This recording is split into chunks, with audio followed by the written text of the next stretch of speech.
નવસારીમાં સ્થાનિક સ્વરાજની ચૂંટણીમાં પક્ષના સત્તાવાર ઉમેદવારો સામે બળવો કરી અપક્ષ કે અન્ય પક્ષમાંથી ચૂંટણી લડનાર 9 સભ્યોને નવસારી જિલ્લા ભાજપ દ્વારા 6 વર્ષ માટે સસ્પેન્ડ કરવામાં આવ્યા છે। જી હા, જેમાં નવસારી નગરપાલિકાના 4, જલાલપોર તાલુકાના 4 અને ગણદેવીના 1 સભ્યનો સમાવેશ થાય છે।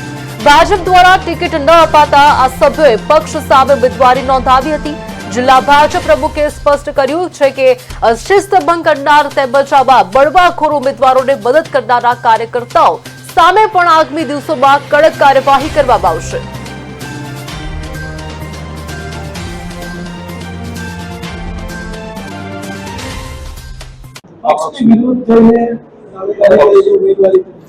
પક્ષ વિરોધ જેને પર દાવેદારી કરી છે અને આજે ને આજે જ અમે સસ્પેન્ડ કરી દેવામાં આવશે। એની સામે આકરા પગલાં ભરવામાં આવશે અને એને જે કોઈ બીજા લોકો પણ મદદ કરતા દેખાશે કે પકડાશે તો એના પર પાર્ટી આકરા પગલાં ભરવામાં આવશે એવું અમને પ્રદેશની સ્પષ્ટ સૂચના છે, નિર્દેશ છે।